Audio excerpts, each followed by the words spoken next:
ᱥᱟᱱᱟᱢ ᱠᱚ ᱟᱹᱞᱤᱧ ᱥᱮᱫ ᱠᱷᱚᱱ ᱡᱚᱦᱟᱨ ᱟᱨ ᱛᱮᱦᱮᱧ ᱱᱚᱣᱟ ᱡᱩᱢᱤᱫ ᱥᱮᱫ ᱠᱷᱚᱱ ᱥᱟᱯᱲᱟᱣ ᱟᱠᱟᱱ ᱡᱟᱦᱟᱸ ᱥᱤᱸᱜᱟᱹᱲ ᱟᱠᱷᱲᱟ ᱱᱚᱣᱟᱨᱮ ᱥᱟᱱᱟᱢ ᱠᱚ ᱞᱤᱧ ᱟᱛᱟᱝ ᱫᱟᱨᱟᱢᱮᱫ ᱵᱚᱱᱟ ᱟᱹᱞᱤᱧ ᱵᱟᱦᱟᱫᱩᱨ ᱥᱚᱨᱮᱱ ᱟᱨ ᱛᱮᱦᱮᱧ ᱠᱤᱱ ᱱᱮᱣᱛᱟ ᱯᱮᱲᱟ ᱞᱮᱠᱟ ᱛᱮᱫᱚ ᱟᱢᱯᱟ ᱠᱩᱢᱟᱨ ᱦᱮᱢᱵᱨᱚᱢ ᱛᱤᱠᱤᱱ ᱠᱤᱱ ᱥᱮᱴᱮᱨ ᱟᱠᱟᱱᱟ ᱟᱨ ᱛᱮᱦᱮᱧ ᱟᱵᱚ ᱡᱟᱦᱟᱸ ᱥᱟᱛᱟᱢ ᱪᱮᱛᱟᱱ ᱛᱮᱵᱚᱱ ᱜᱟᱞᱢᱟᱨᱟᱣᱟ ᱚᱱᱟ ᱫᱚ ᱦᱩᱭᱩᱜ ᱠᱟᱱᱟ ᱟᱵᱚ ᱢᱚᱰᱮᱞ ᱥᱟᱱᱛᱟᱲ ᱵᱷᱤᱞᱮᱡᱽ ᱢᱟᱱᱮ ᱟᱵᱚ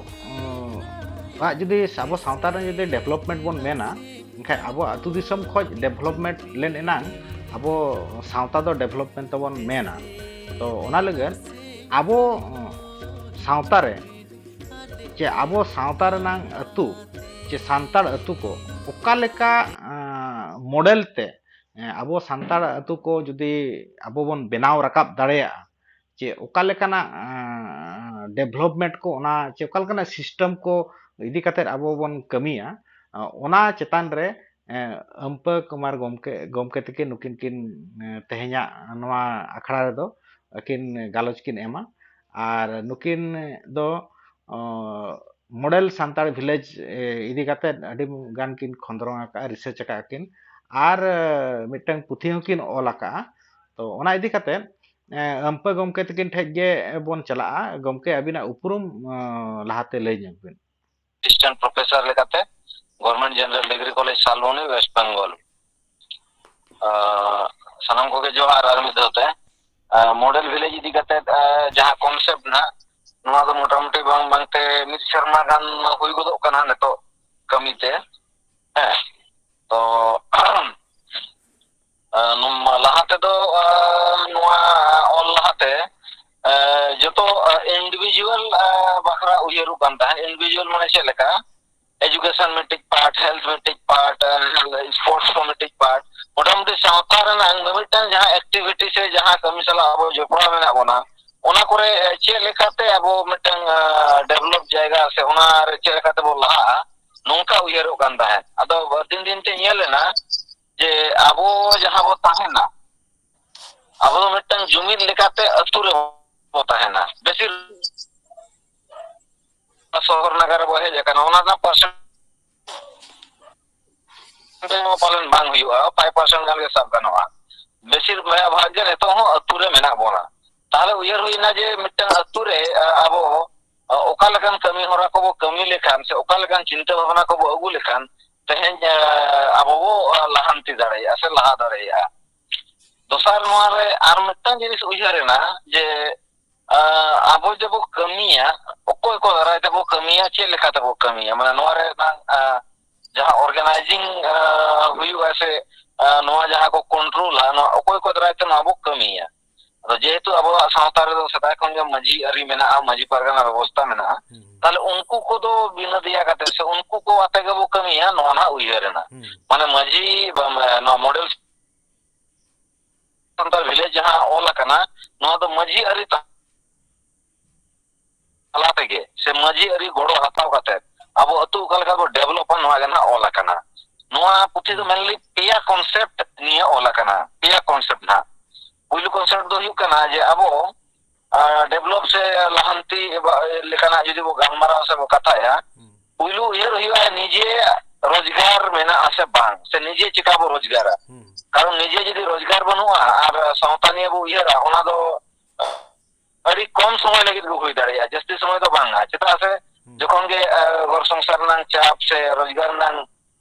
চাপ হিজুয়া উন সময় তো যত কিছু দেয়া কাতে ওনা চিতান রেগে আবো তো কমি হই আবো মানে রোজগার তো আড়ি মারাং গে ইস্যু কানা তাহলে পুইলু কনসেপ্ট হই কানা যে রোজগার হইউয়া অল পড়াও কাতে চাকরি কাতেন সে ব্যবসা বাণিজ্য কাতে যাহা কাতে রোজগার তো করা হইউ গিয়া দোসার তো হইউ কানা আবো আবো রোজগার লাগি সে সাওতা লাগি se atu lagi government pahta khon adi dhar goro goporo nyamoa ona goro goporo ko abo chahe ona do chakri khetra re hoin ol padhaw khetra re joto lekan khetra rege abo chika ona goro bo nyama noa barete charchao ar third do huyu kana abo lay lecture ari cheli jaha khatir do tehenya abo santar re amiti uprum re mena bona se uprum bo nyame ya bakhan do in general jitu bo nyala joto ge manni kana ko dunia re do manmi lekata abo do santal lekata bang bo tahen manmi lekata do bo tahena menkan abo do santal lekate ho bo tahen ma noa ho uyar hui kana noa bare tegen ha kami hora kodo se action plan noa ko dena bar bhag re mena mete concept ado sar hui kana working manual mane kami hora abo do concept re do bo nyela je abo target chet kana abo do target kana je abo do jaha kata asulo hui abo रोजगार हुई आपो second target दो हुई कना अबो सरकार पाहटा खन जहां कमी कसनी से गोड़ो गोड़ो मेना ओना को चिका बो दो या से चिका बो न्यामा तेसार दो हुई कना अबो लाय लाक्चर अरिचली चिका जियर बो दो होया नो ना पेया कॉन्सेप्ट ताले नो पेया कॉन्सेप्ट लगी थे देखो तो कोई वर्किंग मैनुअल से मीटिंग टारगेट मा बो फिक्स किया मेनखान ने तो कमी का खन बोया होबा ओ नेला अबो अतुरे अब जहां मजी सिस्टम में ना मजी सिस्टम रे बापला बे सुत चकेर जतो लगन कमी हुई कना जहां बांग हुई कना ओना दो हुई कना ने तो जहां को लगती कना जहां का एजुकेशन अडी मरांग पार्ट स्किल डेवलपमेंट अडी मरांग पार्ट बिजनेस मिटे अडी मरांग पार्ट हेल्थ मिटे अडी मरांग पार्ट स्पोर्ट्स मिटे अडी मरांग पार्ट और कल्चरल एक्टिविटी ओहा मिटंग पार्ट तो नो को ओका लेका बो कमिया ओका कोन कमी बो एहोबा अब अतुरनाम प्रेजेंट सिचुएशन नियल कते ओनार बारेते अब बेटा एक्शन प्लान बना हुई अबना है माने जुदी एजुकेशन ने बो नियला एनखान अतुरे चेक मेना अतुरे ओका लेखान अब एक्शन हता हुई अब अतुरे जतो बड़ा मिटंग स्कूल मेना स्कूल रे स्कूल मैनेजमेंट से स्कूल कमिटी मेना अब मजी अरी मेना ताले अब एकदो उयर हुई अब जे अब जुदी एजुकेशन ठीक ठाक बो खोज कना ताले अतुरे मिटन गलमराव तलाते नुआ गलमराव गोटा होय अब जे अब दो अतुरे मिटन एजुकेशन बखरा पॉलिसी उयर हुई अब जे जतो के जेमन को पढ़ा मान ऑटोमेटिक पॉलिसी बना हुई अब मानखान दो चिका इंडिविजुअल दो चिका किया इंडिविजुअल दो जहां पढ़ा कना बाय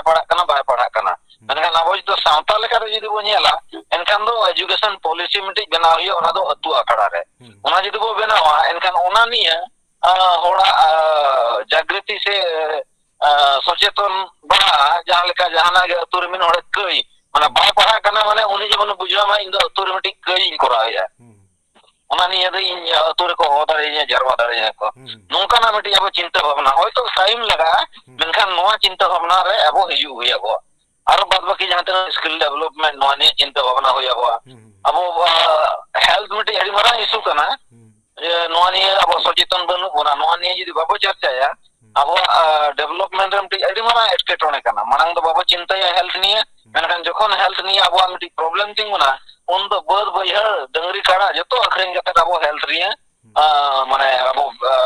ट्रीटमेंट बो करावा नोंका ना हम नियला कना तो नोम मिटे अडी मारा इशू कना अबुरन जीवन को स्पोर्ट्स रे नुना को लाभा देयो वकंदो स्पोर्ट्स बॉल खेल पता छाता नोरे एतो को लाभा देयो वकंदो ताले उनको बखरा अब चेक बो उयरिया उनको स्पोर्ट्स निये चेक बो चिंता को उनको नोंका को खेला से उनको तो एकेडमी बो उयरा अब मडी स्पोर्ट्स एकेडमी के बो खुलोवा जाते उनको मिटे बेस्ट जगह को चला नेशनल इंटरनेशनल जगह को खेल दाड़िया मा है इन पर लाला शहर चली नंग मिटंगा ट्रेनिंग सेंटर कल्चरल सेंटर नोंकाना गवर्नमेंट पार्ट को डेर गोवा जामोआ नोंकाना को अब खुरा हुई अब है नोआ को तो वर्किंग मैनुअल माने मिटन नो कांसेप्ट में के ना टारगेट वो फिक्स किया और वर्किंग मैनुअल दो हुई कना जे अब ओडे को कमी बो अब कारण स्टार्टिंग पॉइंट वहां तो ना है टारगेट कोयो कतर स्टार्ट अतुरे ना जहां सिचुएशन कना ओडे कोन तो हुई जतो अतुरे ना टारगेट से जतो अतुरे ना स्टार्टिंग पॉइंट तो मिटन दो बाई दाड़िया ओका तो होतो कई को सचेतन गया लहा गया को उनको तो ओडे कोन एहो हुईवा जहां ओका तो एकदम गे निदन गया लतार गया एजुकेशन बनो चिन्ह बन करना फैसिलिटी बनो ताले ओडे तो ओडे कोन अब चिंता भावना होई अब तो मोटा मोटी मॉडल संतान भेजना कमी हो रहा से पुटी ना नो लेका